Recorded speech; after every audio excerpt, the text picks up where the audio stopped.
Hello and welcome. How's it going? How's that doing? Are you alright? Hope you are. Sorry, that's just my Sheffield gibberish for you. But anyway, this video is going to be more focused on errors in cryptozoology and the flaws of cryptozoology in relation to mistakes people make about the organism in question. And some examples are the human error when describing the characteristics of an organism, e.g. size, physical characteristics, the morphology of an organism, and things like biological restraint. And a famous example is the Jabberwocky, the giant spider purported to live all around the world, really. There's not just reports in the Democratic Republic of the Congo, but there's reports more internationally, and even in places like the UK, there was a sighting, but I digress. We're going to be talking about things like that, including sightings based on maybe influences from pop culture, which I think is quite an interesting one, really, because it links to Loch Ness Monster reports that were maybe influenced by movies such as King Kong coming out in the 1930s. Some of the very first Loch Ness Monster reports could have been influenced by aspects of pop culture, and I think it's interesting to relate that to other cryptids as well, not just the Loch Ness Monster, but other cryptids maybe like the Burren Jaw and other dinosaur-like cryptids. So, hope you enjoy this video. Hope it's very insightful for you. Grab a seat on settee, get yourself some popcorn, and have a laugh. So, first slide's going to be regarding one of the more common reasons why cryptozoological phenomena is misrepresented. And it's going to be focusing on human error, which does cover quite a broad spectrum. And I thought human error is one of the most common explanations used to delegitimize cryptozoological reports. And also, what human error is I think it's one of the hardest things for a human to accept, conveniently. That they've made a mistake. People don't easily accept that, especially if this is something as rare as a cryptid. They're going to want to reinforce this and be firm on their beliefs. This is a cryptid, for Christ's sake. I mean, it's phenomenal that someone would be even seeing this, and so they force it almost to work, and they force, no matter how absurd some of the characteristics of it are, they force it to work, and they force it into the cryptozoological community. And I think one example that I've chosen is one of my favourite cryptids, actually. It's called the Wampus cat, and it's purportedly living in Florida and even the Appalachian Mountains in, I think, West Virginia or Virginia. The Appalachian Mountains, a lot of folk tales used to come from it, from what I've read online, of people's parents saying, "Oh, don't stay out too late, or the Wampus cat will come and get you." But it is an actual cryptid organism that people have reported through most of the eastern USA. And what the Wampus cat actually is said to be is it's a big cat. It's a cougar with 6 legs. And I think this image has 2 tails, yet I'm not sure if that's been reported. It very well could have, but anyway, I digress. The 6-legged cougar that has been sighted usually in swamp-like areas or the Florida Everglades and the Appalachian Mountains. One of my theories about this cryptid is that when it's sighted from a distance, I think one explanation for the 6 legs could be that people interpret, how when a cat is walking sideways, the leg circled in blue on the diagram in the bottom left makes an appearance, and people might see that from a distance and interpret it as the cat having 3 legs on one side of its body. Because that leg in particular, that leg number 3 that the cat has on the diagram, I think that leg in particular, it has an obscured boundary. The shadow maybe created atop of the leg itself could create the illusion that it's actually part of the frontmost side of the body that the person is witnessing of the cat when it's walking sideways. And a development of the series that I've said, I think the leg number 1 circled in red could also, since it's the frontmost leg pointing outward in that image, I think it would have a lot of natural light shining on it when the cat is in that position, when it's walking in that position.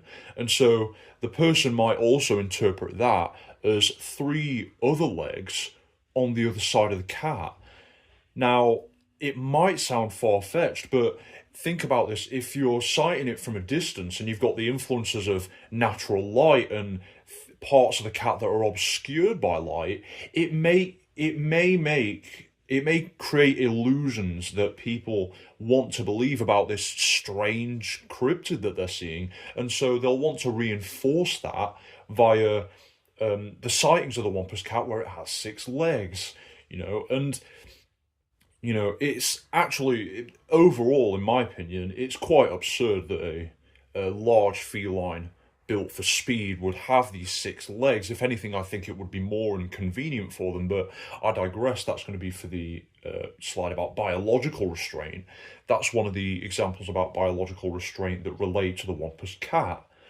And a cougar's range actually does seep in partly into southwest Florida, and it could roam into the Everglades, I suppose. And people don't always expect, like what I said, incongruencies based on location can make a cryptid. People don't usually expect, to my knowledge, to see a puma in the Everglades roaming through the water in the swamps, So if cougars are seen inhabiting that range, then it might strike people as quite curious and shocking, maybe, for a cougar to be seen there, and thus the cryptid is created, combined with the human error of the three legs on either side being sighted.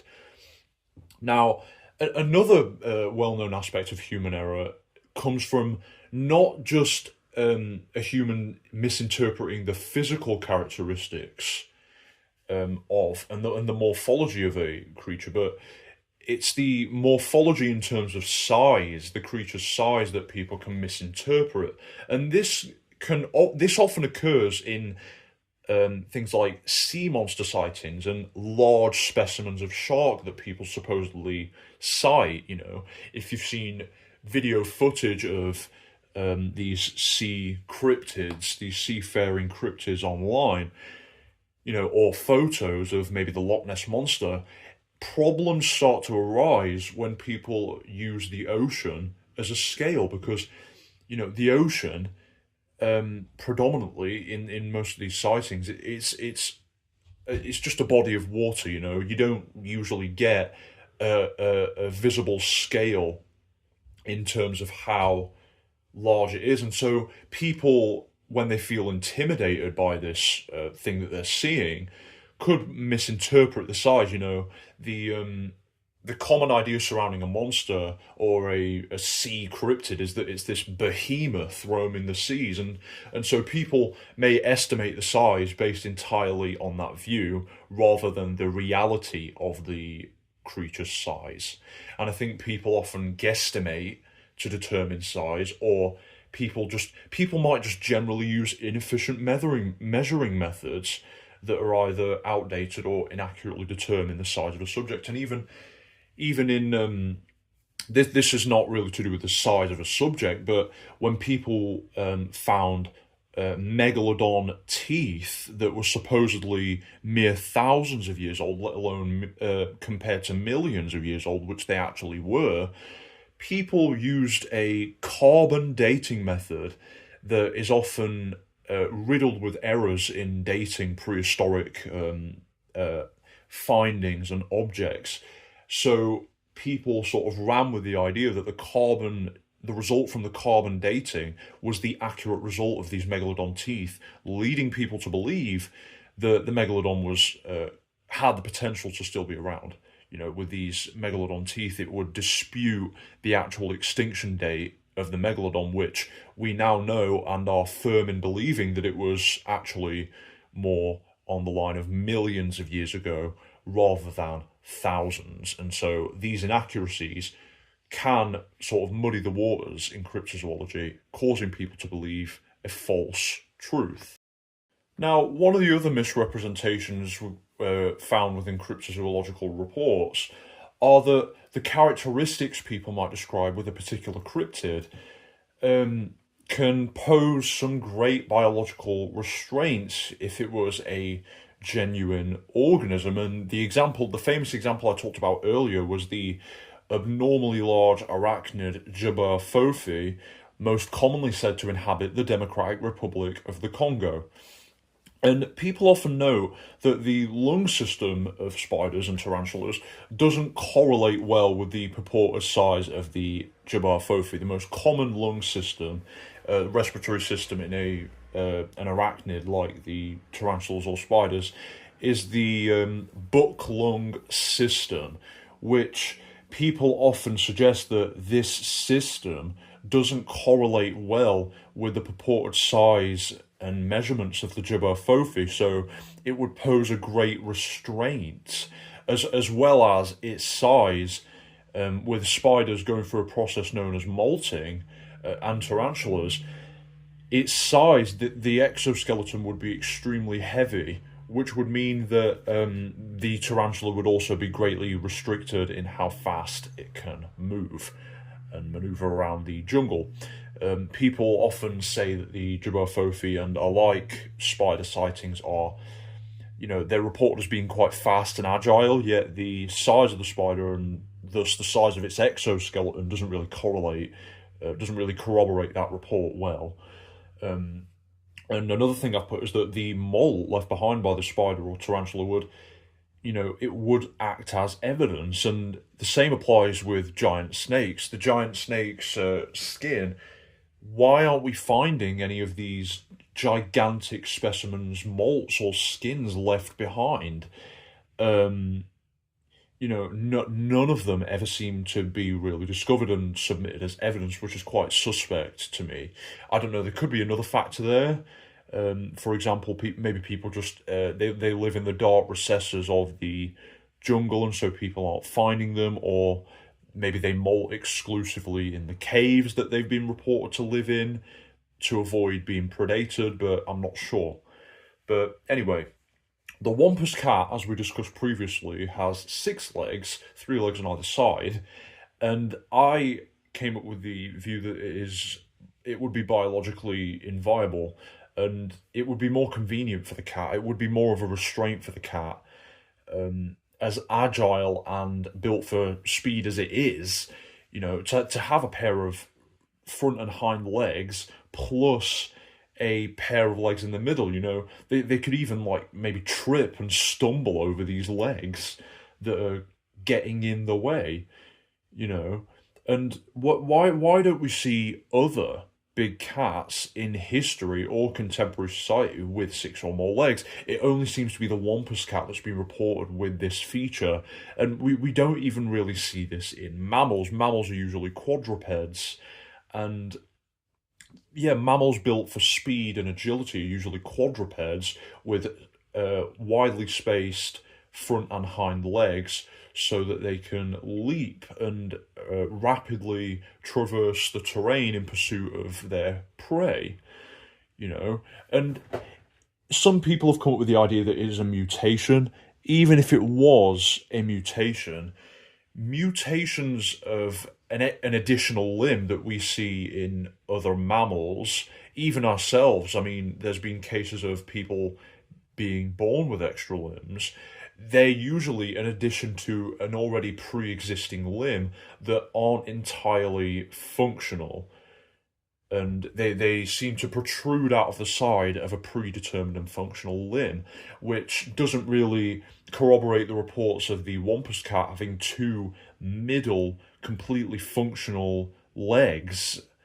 And another example similar to the Jabberwocky with a problem with the exoskeletons are these giant crabs that people seem to be reporting, larger than the largest known crab that we currently know about, the coconut crab, in terms of its mass. The Japanese spider crab is also a contender based on its leg span, but in terms of its overall mass, it would have to be the coconut crab. And The coconut crab already has a very large exoskeleton and is very slow moving. So reports of these gigantic crabs, a crab's exoskeleton is already heavy when it's medium sized, let alone giant. And as it needs to shed to grow, it needs to shed this exoskeleton to grow and molt it. Malting at this side would be a completely laborious and strenuous process for the organism, and it would likely render it quite vulnerable to the elements because it would be there for long periods of time trying to shed this exoskeleton, which is so large, and even then it would need time to recover afterwards because the shell is usually quite soft. The new shell, it would take a while to solidify. And it would also have to go in quite a long period without food, as tarantulas do. They stockpile food and then they go through the process of molting, in which they aren't to be disturbed for that period. And so it would leave the crab very vulnerable and also very vulnerable to sightings. But it's interesting that we don't necessarily, the sightings of it aren't very common from what I've seen. But yeah, those are some of the biological restraints that have come out of cryptid reports. This one's always quite interesting because it's in regards to the inaccuracies due to the influences of decomposition. And basically what I'm referring to there is how advanced a discovered carcass, a cryptozoological carcass, is into the stages of decomposition. And the Zuru carcass of 1977 is often cited as one of the best instances of evidence pertaining to the existence of these contemporary plesiosaurs that people often use to explain sea monsters and lake monsters like the Loch Ness Monster. And the carcass is, I think, explained quite easily, to be honest, upon observing the pectoral fins that you can see and the quote-unquote nub at the end of the subject's head. It's clearly a basking shark, and I think this is the general consensus among many of the skeptics who've analysed this image and the cryptozoological YouTubers who've analysed this image. People who've analysed it pretty much unanimously agree that it is a basking shark in the quite advanced stages of decomposition. And this isn't an isolated incident. We have seen other basking shark carcasses misinterpreted as plesiosaur or sea serpent-like animals, and that's just by the fact that the nub at the end of its snout, when it's alive, when it's decomposed heavily, it looks like the plesiosaur head attached to a long neck, with the pectoral fins acting as the supposed plesiosaur flippers. It's an easy mistake to make because the likeness is quite uncanny when it is advanced enough in the stages of decomposition. Now, what I don't think is talked about a lot is the supposed Cadborosaurus or caddy, which was a carcass discovered on the Pacific coast of North America, which you can see in the bottom left image, resting on those, I think it's like a crate or some planks of wood or something, like a table. And it's strewn across the table, and it does appear to be in the very advanced stages of decomposition, hence why people have maybe interpreted it as a sea serpent. You see, when a carcass is retrieved, people often interpret the form that it's in to be the form that it was when it was alive. They interpret that to be its morphology when it was still alive, but actually, they don't take into account how advanced it is into the decomposition process, which the Cadborosaurus and Zoyomiru carcass, along with many other cryptid carcasses purported to be sea monsters, were. And me personally, I can't really tell what anything is in the image. Even on the carcass, I can make out a few things. As you can see, the outline I've drawn shows the maybe a pectoral fin, or maybe a fin that was near the gills of when the fish was alive, or the tail as well. The tail's also very mermaid-like, and you can also see a nub at the end of the nose. But this time, I don't think it is a basking shark. This time, I most agree with the theory going around in the cryptozoological community that it is actually a decomposing ragfish, which is a lesser known about fish. I mean, you can see the gentleman in the image in the middle left is holding quite a very large specimen, actually. which I found online. He appears to be a fisherman on a boat who's captured a ragfish, likely off the coast of maybe Alaska or the Pacific coast of America. But ragfish can vary in size quite a lot, and they do inhabit deeper waters. And so when they maybe are exposed to the surface, they might look slightly different due to the differences in pressure, similarly to the blobfish. But the blobfish is a more drastic example of that, and that's how the blobfish gets an impression of a like a saggy bulldog-like face. It's because in the differences in pressure the blobfish would experience compared to when it's in deep waters and above the surface. Now, the ragfish can get to about 2 meters long, which is it's quite big. I mean, I think just about maybe just over 2 meters tall. So that's it's quite a sizable fish. That's on the maximum estimate, and the Cadborosaurus doesn't look far from that. When you're looking at some aspects of what could be interpreted as a scale in the image, and one of the aspects are there looks to be a door to the left of the image, to the left of where the tail is, and I'm assuming the average height of a person, and then comparing it to how a person might look when it's standing next to the carcass. It could be about maybe close to 2 meters in length, hence why people might consider it to be monstrous, because it's the ragfish is a little known species of fish inhabiting deeper waters in Alaska and along the same coastline. And yeah, I think a lot of that unknown can trigger wild speculation in people. Now, what's also interesting is the basking shark actually does inhabit those waters as well, so that's also a possibility. But I think it's maybe more unlikely. It might be a juvenile basking shark, because the nub at the end of the carcass does look quite close to the pectoral fin, in comparison to the Zoiomaru carcass, where the nub is quite far away from the pectoral fin. So I don't know if it's as likely that the Cadborosaurus is a decomposed basking shark. I think it's more likely that the theory of a ragfish is more appropriate here. But that is the summary of the inaccuracies due to the influences of decomposition and some of the theories I've analysed here and some of the theories that I've come up with. Now, the final theory I'm going to be talking about, which will finalise this presentation, are the influences that may be experienced due to popular culture at the time.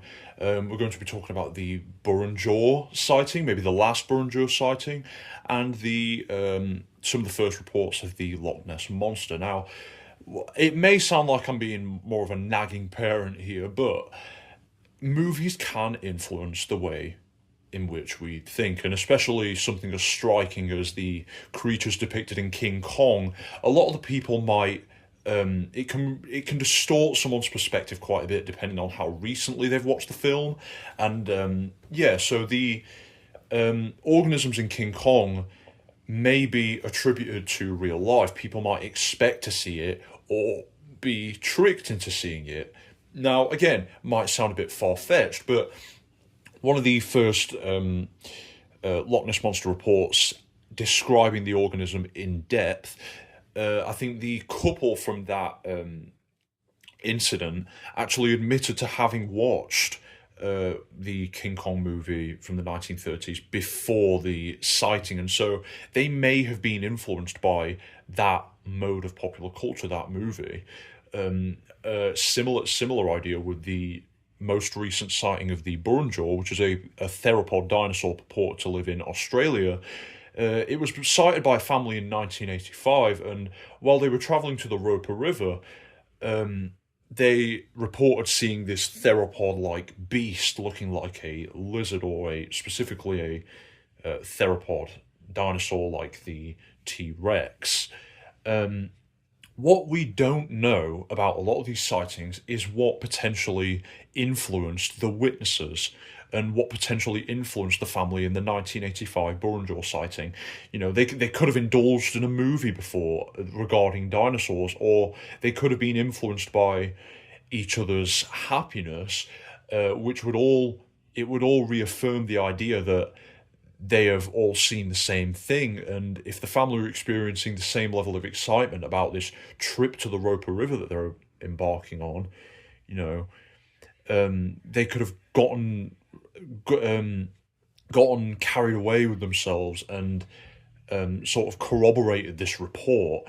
But we don't really know a motive in this report either, and we don't really know a motive behind it, why it was published. And the report was made, it was sort of published into the public and made public by Rex Gilroy, the cryptozoologist I discussed before, who he was quite a controversial figure in cryptozoology due to his more dubious evidence and unscientific practices, as well as his hidden motives in gaining publicity.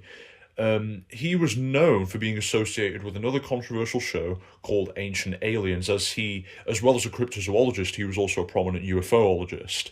And this Ancient Aliens is a program by the History Channel, which is, I think it's often quite ridiculed for its outlandish and tinfoil hat-like outlook on the world.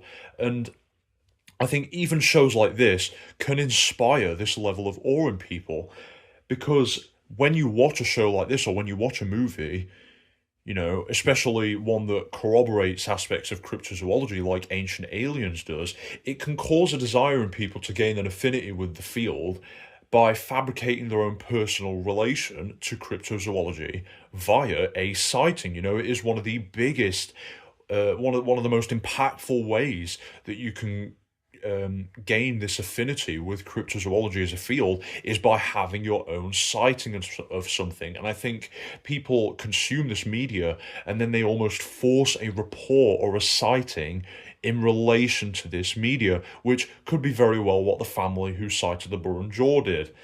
And the people who cited the Loch Ness Monster did after they said they admittedly watched King Kong before the sighting. But anyway, that's just one of my theories about popular culture, and I do really think it is a valid point. It really is, because things like movies and things like series that corroborate aspects of ufology and cryptozoology, like Ancient Aliens, they can really cause people to have a new outlook on the world, or an outlook that they didn't have before. And so with this new outlook that they have in their life, they can make connections between, they can force connections between reality and the material that they've consumed. Thank you for watching the third part of my series, which will also be the final part of my series where I evaluate cryptozoology. If you liked it, great. If you didn't, well, I'll show you where the door is. But, subscribe if you want. I'm not going to force you to, but this is just my way of getting my opinions out there about cryptozoology and sharing my passion with you all. So thank you very much for tolerating my voice again. But anyway, thank you guys. See ya.